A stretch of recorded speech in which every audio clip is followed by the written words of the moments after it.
have come tonight to the most fabulous and celebrated place in the world.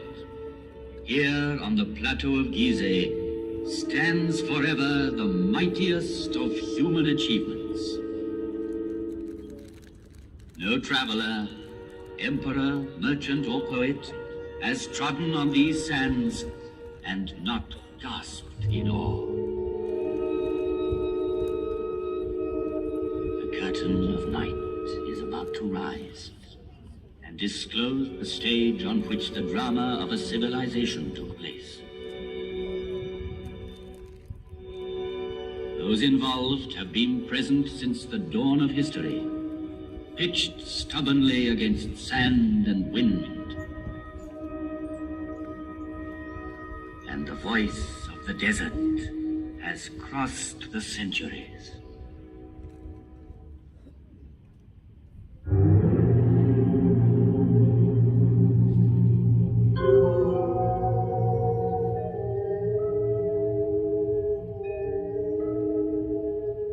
With each new dawn, I see the sun god rise on the far bank of the Nile. His first ray is for my face, which is turned towards him. And for 5,000 years, I have seen all the suns men can remember come up in the sky. I saw the history of Egypt in its first glow, as tomorrow I shall see the East burning with a new flame.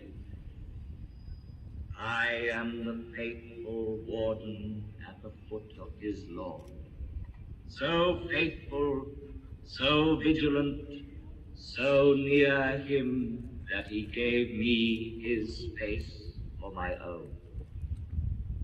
I am a pharaoh's companion, and I am he, the pharaoh. Through the ages, I received many names from the people who came to me in adoration. Oh, Hamakis, you are my life's safeguard. Horus, protect me, oh great God, that I might see you every day. Lord of the heavens, Sovereign of eternity. But the name which has remained with me is that given to me by a Greek traveler, the father of history, Herodotus. He called me Sphinx, as if I were from his land.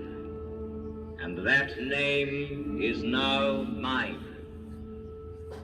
Close to the Nile, I watch over the plateau of Gizeh, over all its monuments of modest or fantastic height. They are tombs.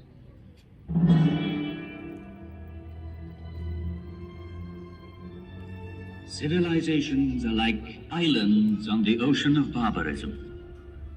Over this one, the Sphinx has gazed and watched for 5,000 years.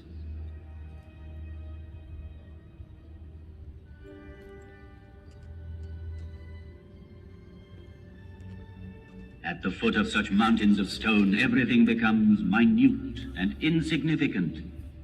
Man is an insect. Yet, it was men who built these massive monuments. And the names of pharaohs whose tombs they are have crossed the ages. Their glory has defeated time.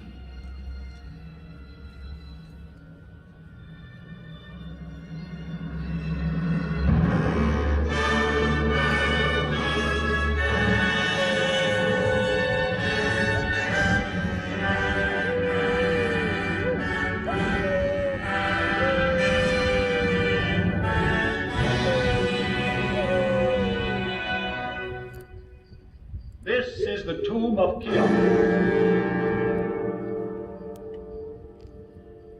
pharaoh of the 4th dynasty, 4,500 years ago. Here is the great pyramid which he built to defend himself against death. 455 feet high. He achieved the building of the highest monument then known to man. The area it covers is vast enough to hold St. Peter's Cathedral in Rome, the cathedrals of Florence and Milan, Westminster Abbey and St. Paul's. 3 million blocks of stone, some of them weighing 30 tons, were assembled by Cheops' faithful workmen to achieve this fabulous construction. At the center of it, the pharaoh planned his inner chamber, where his mummy was to lie in splendor for eternity. At the foot of this pyramid, in the rock, a temple was built, and there were kept the barges of Cheops, the barges of night. In these large wooden vessels, the dead pharaoh could continue his voyage in darkness towards eternity. But all that remains of him is a small ivory figure, showing a noble face, the nose aquiline, the jaw determined, and the hieroglyphs representing the name he gave to his pyramid. Cheops dominates the horizon. The Pyramid of Khephren.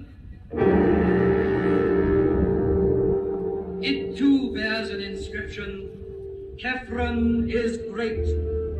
Yet, out of respect for his father Cheops, Khephren built his pyramid on a slightly smaller scale. Each side of the base measuring 710 feet, the angle being 52 degrees, it reaches a height of 445 feet. The brilliant covering of polished limestone on the apex originally extended over all 4 sides, adding to the magnificence of the pyramid.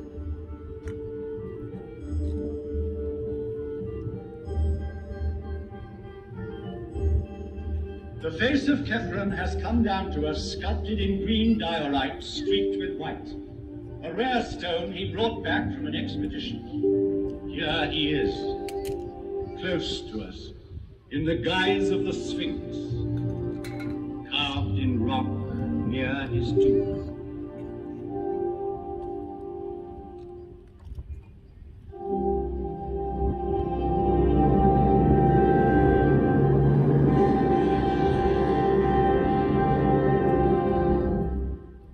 Mykerinus.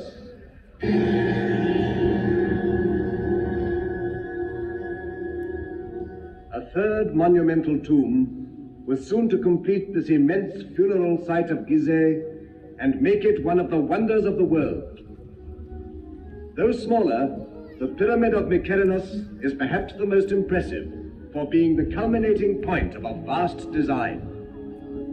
Having built it, the workmen climbed down from its granite flanks and, laying down their tools, looked up with wonderment.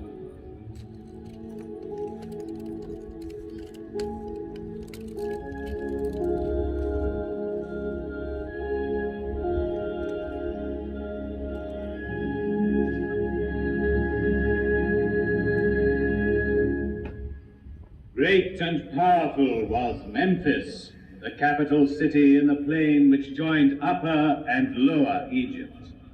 Great and powerful were the pharaohs, who on this side of the Nile built for eternity. Its aim accomplished, the 4th dynasty collapsed.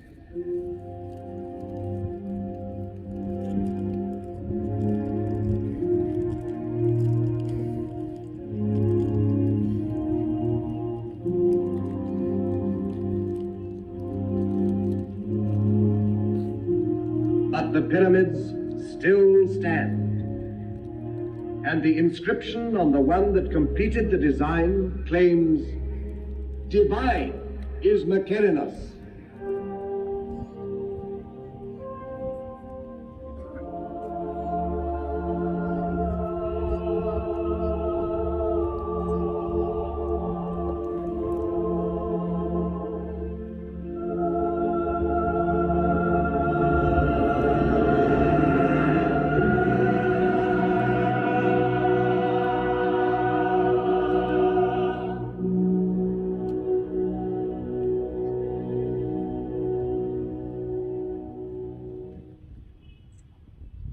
Here 3 pharaohs reign, Cheops, Khephren, and Mycerinus.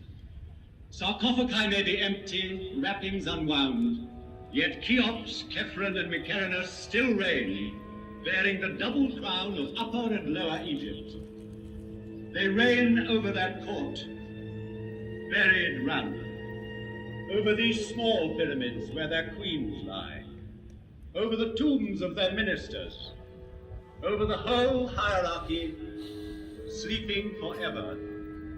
Chamberlains, high priests, buffoons, architects, courtesans, each in his proper place in these funerary chambers which are called mastabas. For this is a royal palace of the dead, with triumphal perspectives, pavilions, corridors, secret rooms, strong walls. It was a city of another world, approachable by the people only as near as the outer temples, where their devotion led them. Coming from the Nile, one ascended by a monumental causeway built on the same colossal scale to the high temple, where only the priests lived among the secrets of the mummies. They alone knew for what journey the great barges were being prepared at the foot of the tomb. A journey with the sun. A journey which had lasted 4,500 years.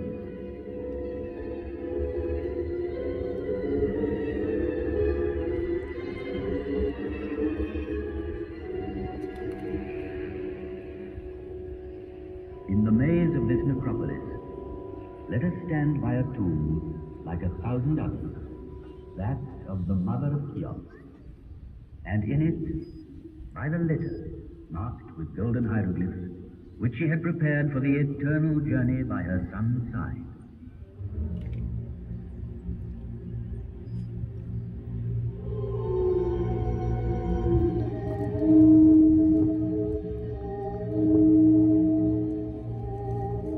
Neither wind, nor sand, nor centuries could ever entirely silence the voice of the desert.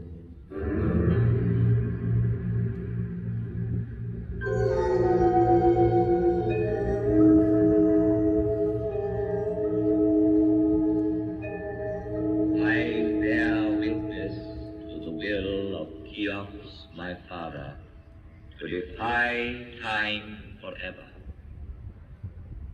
I saw Antony and Cleopatra pass, Alexander, Caesar, and Napoleon paused at my feet. I saw the ambitious dreams of conquerors whirling like dead leaves.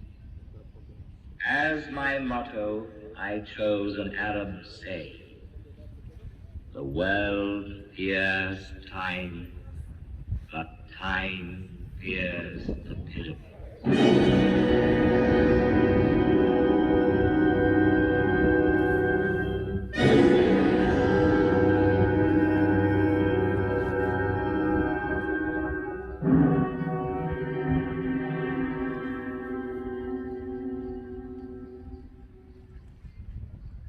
Ancient monuments, it is the pyramids which have always appealed most vividly to man's imagination. Considered from its top downwards, the pyramid is like the sun's rays bursting through a gap in the clouds. It commemorates the greatest victory of all, victory over death. It is the most perfect mansion, the strongest tent, whose great stone sides are both roof and wall, and so carefully sealed that the dream entrusted to it can live to the end of the world. Dream of immortality. To achieve this, embalmers prepared the body for 2 months, emptying it of all but its heart and kidneys.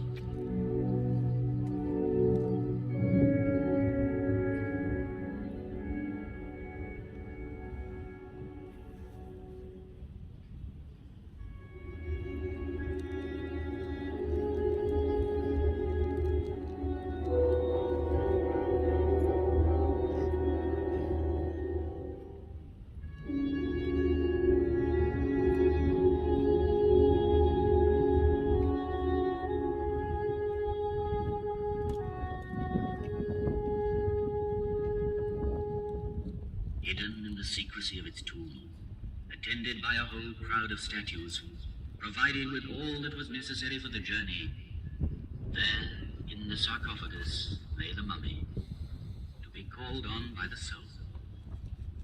For alone and without the body, the soul could not go into the night. And from the depths of this tomb still rises the scent of herbs, cedar oil, resin, and myrrh.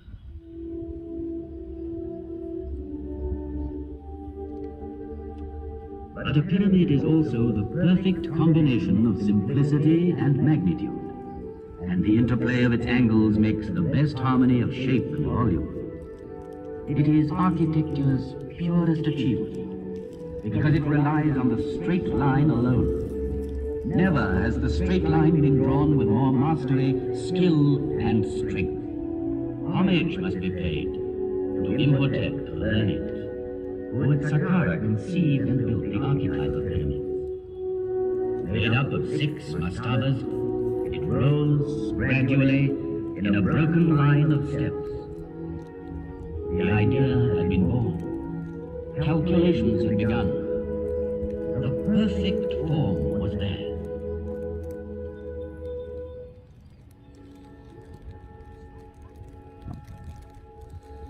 Among all the objects laid by a dead man's side in his tomb, the scribe's palette is undoubtedly the most precious. From it were drawn the hieroglyphs representing the figures which made possible the fabulous calculations ordering these mountains of stone. A lotus flower for 1,000, a finger worth 10-fold, a tadpole for 100,000, and the scribe's 2 hands joined in prayer for 1,000,000.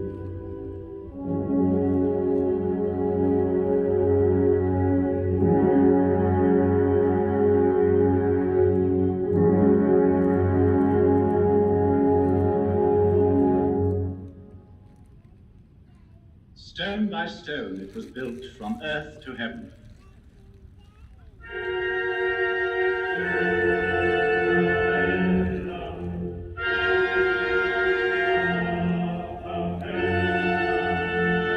It was built in a pharaoh's lifetime by 100,000 workmen, united in a mighty surge of faith. Each stone averaged 2.5 tons in weight. 3 million blocks were hoisted up and laid one upon the other. The finest ones of pure granite were dug up in the quarries of Aswan, whence they came by boat, carried by the flooding of the Nile. The movement of these great waters drove the farmers from their inundated fields to the plateau of Gizeh, where they joined the army of laborers and built. These stones were hauled singly on earth mounds, banked higher and higher as the edifice grew.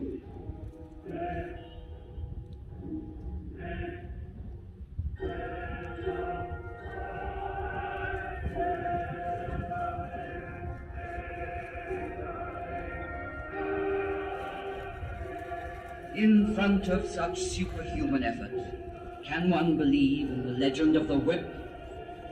It needs mystical fervor to build a pyramid. Faith. Those who worked here deserve not our pity, but our deepest respect and admiration. They lived through one of those rare times when man knows with absolute certainty what he has to do and where to go, because he believes. Here man thought that death was vanquished.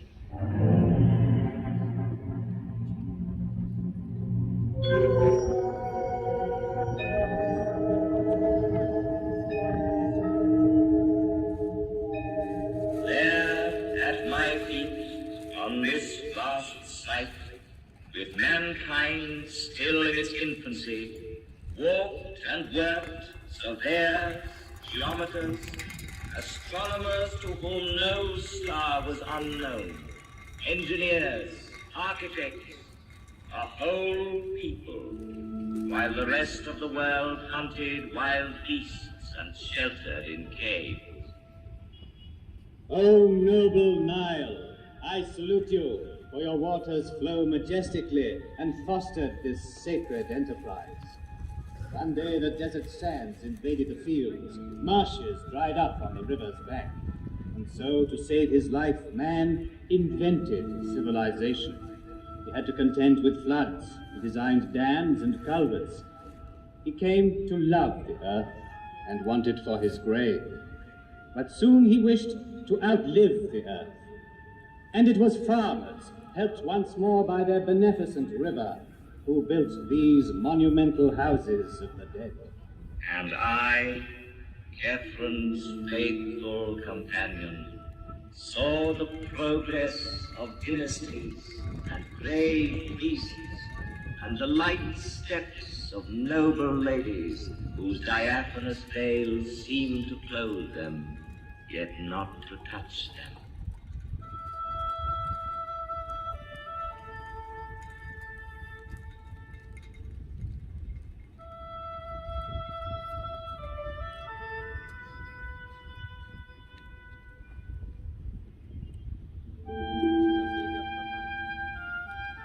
Do you remember the story of the falcon that stole a sandal while the women were bathing?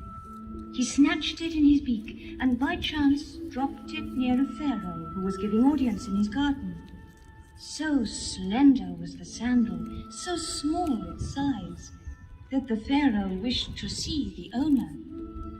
And he married her. And do you remember how a nobleman at the court of Cheops lured his wife's lover into a deep lake by means of a wax figure, and there had him turned into a crocodile by a magician?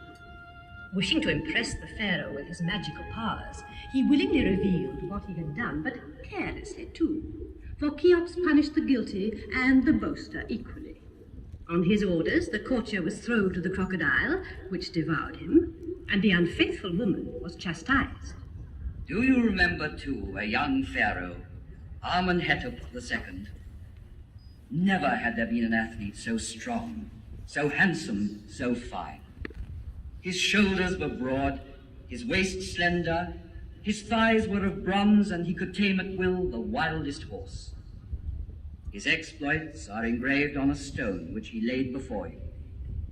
Then time in passing left it behind like an old monument. Sand was beginning to tilt. Kept by warring Mesopotamia, Amenhotep II was far away from his land. Then one day, while hunting the lion, a prince stopped to rest in your shadow.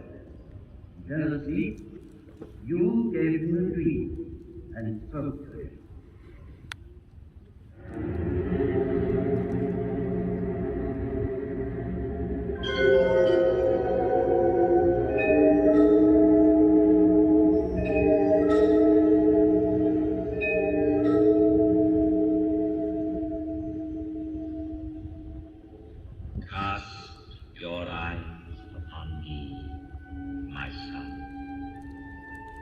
Listen to me, and the white crown and the red will be yours. The crown of Upper and of Lower Egypt. Yours will be the land in its breadth and length. Do you see how I am forlorn? How my body is neglected? I, the master of the plateau of Gizeh,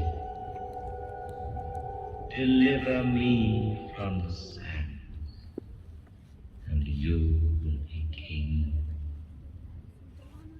When he woke up, the young man obeyed, delivered you from the sands, was crowned as King Tutmosis IV, and had engraved between your forelegs the dream you inspired him with. And then there was great rejoicing.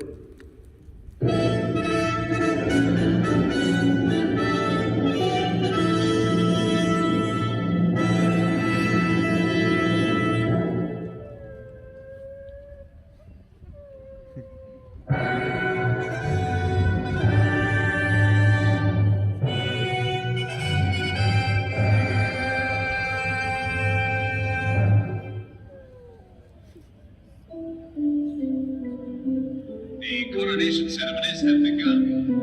Crowds have gathered on the bank of the Nile to watch the ritual tests of strength. attacked by 200 horsemen. Responding to the excitement of the crowd, they increase their pace. The pharaoh himself at the tiller maneuvers perfectly and brings the barge smoothly into the landing stage with a last burst of speed. Cheers break out as the pharaoh comes ashore and swiftly makes his way towards the targets of copper set for his display of archery. The crowds follow him to watch.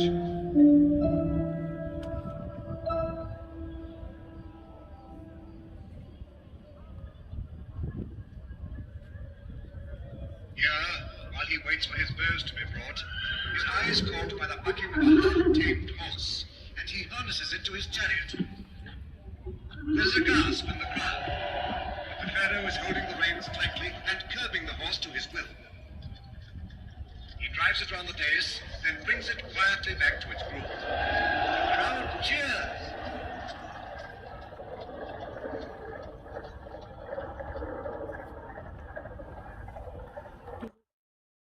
Chosen his bow. He has tried more than 50 others before selecting this one. Mounts his chariot, rides off towards the first target.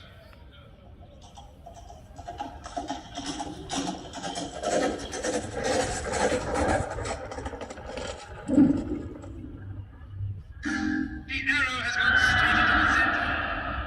And again. And now, his last arrow hits the target and goes right through.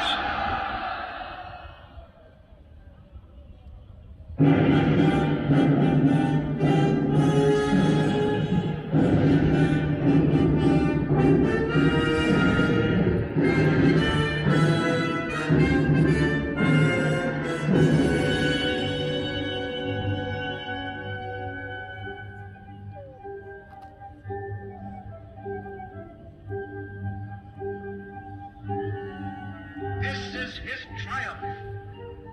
Standing up in his chariot, the pharaoh makes for the dais where his throne awaits him.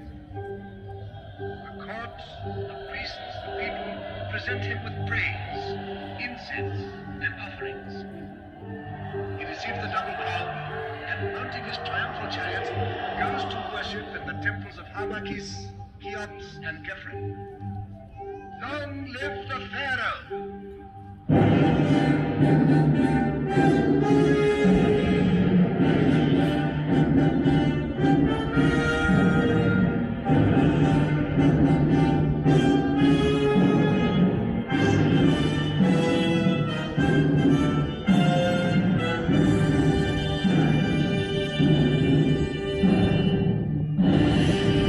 A monarch's reign has ended. The pharaoh is dead. And now, from the valley, rises the sad lament of his funeral.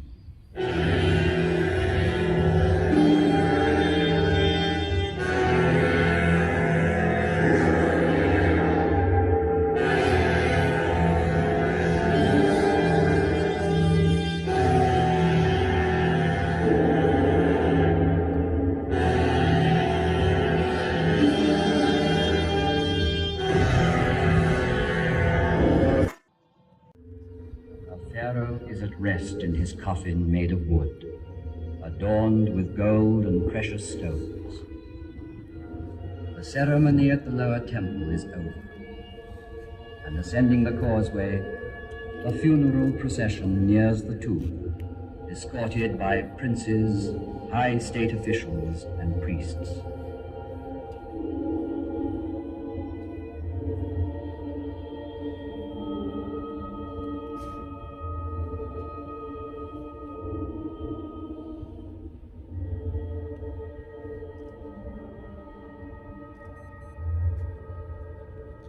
The sarcophagus is ready at the heart of the pyramid, in the funerary chamber.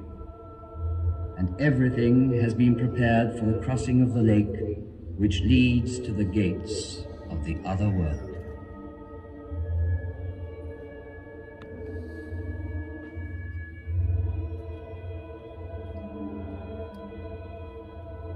The last slab of stone is going to be sealed with such cunning that it will never be known which part of the wall was the door.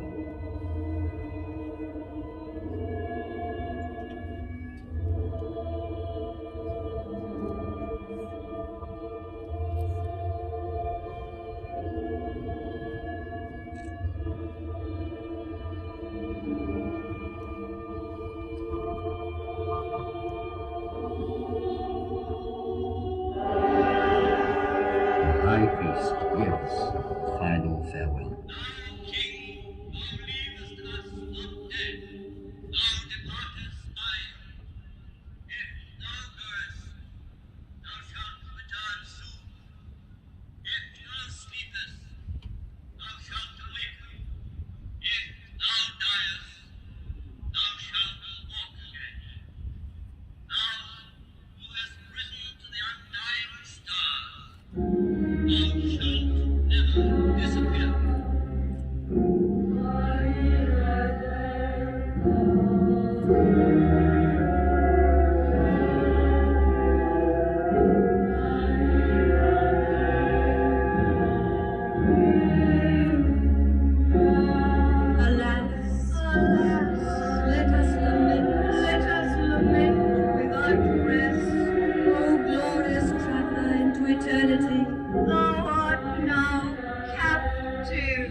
Through millenniums, dynasties succeeded dynasties. But among all the monarchs of ancient Egypt, none is more appealing than this young pharaoh, a poet and a mystic, who followed Amenhotep III. Civilization in its splendor had spread southward step by step, making the valley of the Nile like a triumphal way, bordered by the papyri of learning, furrows of prosperity, terraces of peaceful living and deep meditating tombs. The flame of knowledge had passed from Memphis to Thebes.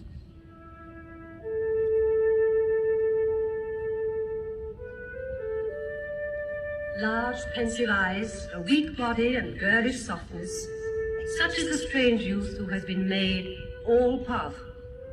He leaves Thebes in order to found his own city. He rejects the god Amon and his priests to worship a god of his own choosing, Aton, who is in heaven. And he discards the name of Amenhotep IV to adopt another, Akhenaton, Aton the unique.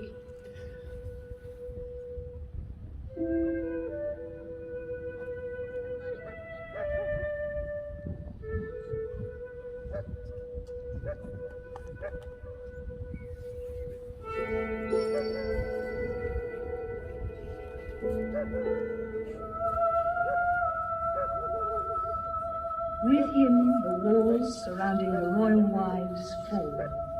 The veils are drawn back, and in centuries to come, people will see and love the graceful figure of Nefertiti. She was by his side in his struggle to establish the new faith. Of this faith, she was like a reflection. Her radiance inspired sculptors. Thus, the image of her beauty came to us in stone. 30 years old, and he died. 3,300 years ago, he wrote and recited this prayer.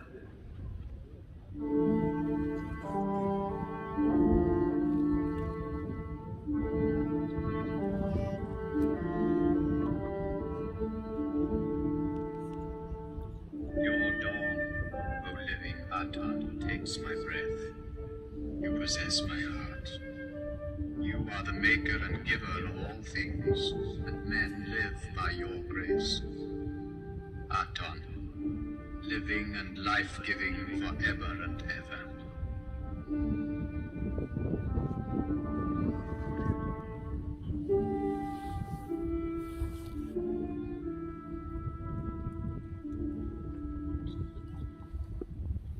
Their love lasted but a season, the time of a bloom called Nefertiti. Yet there is sadness still in the hearts of men. His successor's name was to have been Tutankhaten. He chose to be known as Tutankhamen after the old god of traditions. Frail and tender, Tutankhamun died not yet 20 after a reign of 6 years. But 3,000 years have not yet withered his fine, youthful face, nor tarnished the treasures gathered round him in his unfinished tomb of the Valley of the Kings. Today, the world marvels at them.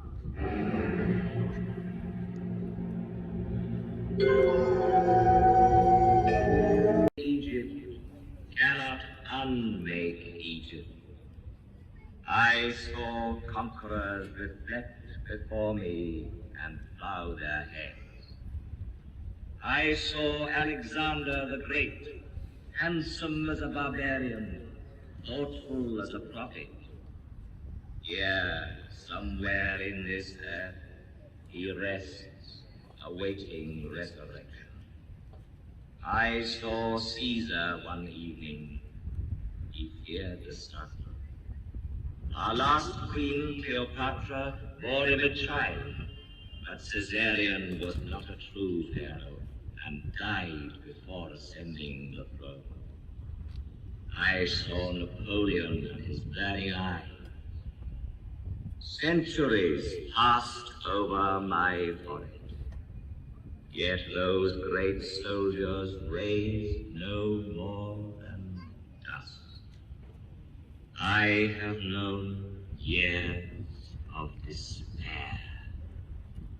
An irascible emir of the Middle Ages disliked my smile, thought it pagan and ironical, and so had me disfigured by his artillery. Then children found me ugly. No longer did anyone come and pray at my feet or listen to me. The keys of old Egypt were lost. I was nearly buried in sand. All our knowledge, our very soul, rowed in thousands of papyri, was sleeping unknown and unintelligible in dark and silent tombs.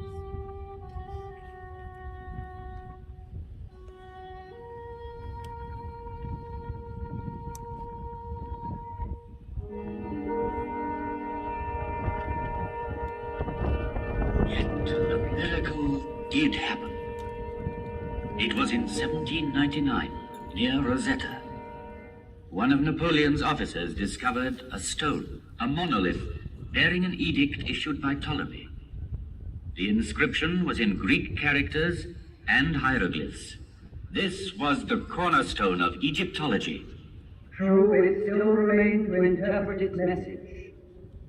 First came an Englishman, then a Frenchman, Champollion, the true father of Egyptian mythology. He was so inspired as to decipher the lost tongue of ancient Egypt from a few mysterious hieroglyphs. Then it was like a resurrection. All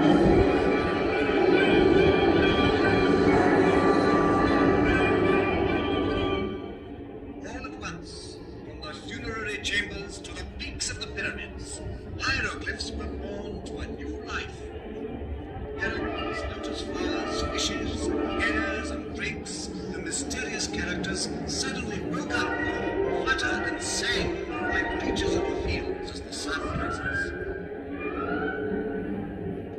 It is as if in answer to a celestial call of trumpets, old Egypt had risen from its grave, young and immortal. Young, immortal, and rich in beauty, like Nefertiti.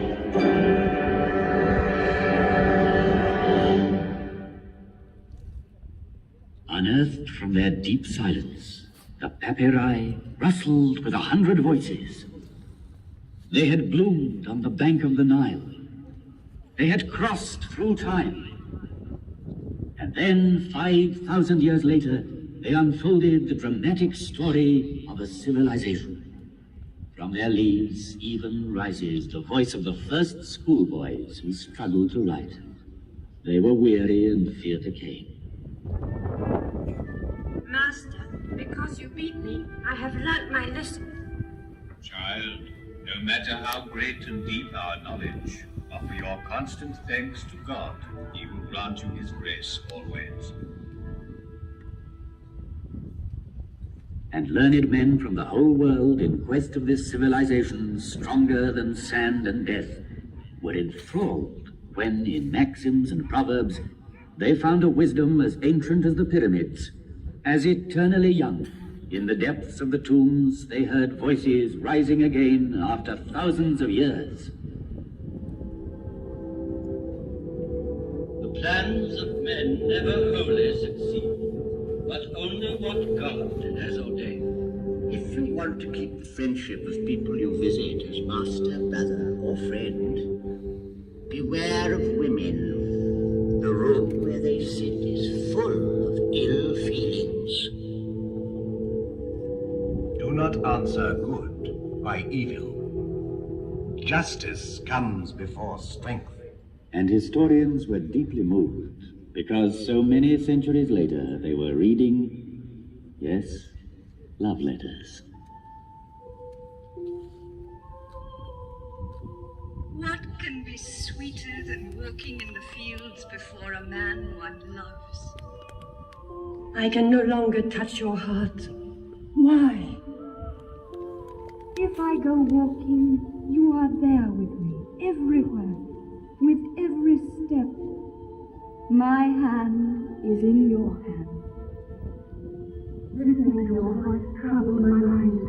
My whole life hangs on your lips. For me, seeing you is better than eating or drinking.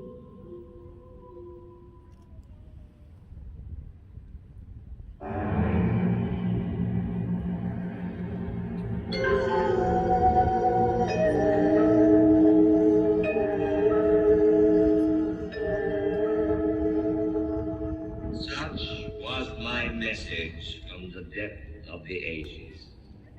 Girls' voices, the voice of wise men, of children, the voices of ancient Egypt. And if those voices sounded familiar to you, it is because their first echo had already reached you through Greece and Rome, Christianity and Islam.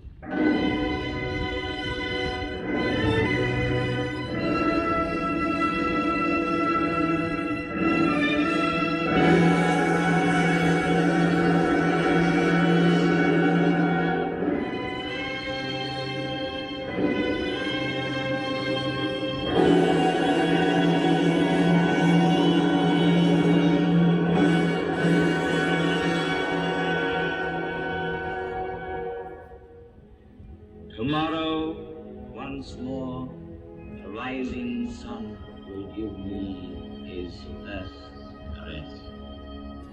Thousands of other suns shall rise again, and man's oldest achievement will remain the highest, the purest.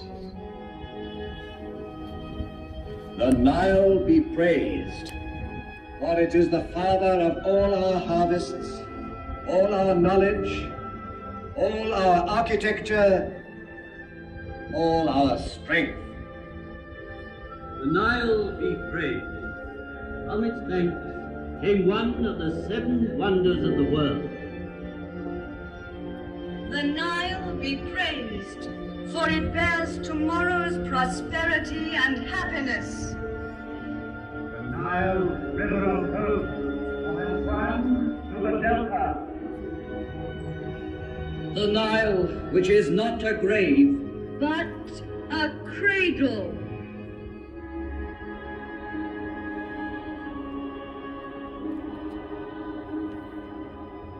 In the course of time, only human achievements crumble and fall. But the spirit which conceived these monuments cannot perish.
Thank you for tuning in. We hope you found this content enjoyable. If you would like to see more videos like this, we kindly ask you to subscribe to our channel. Have a good day.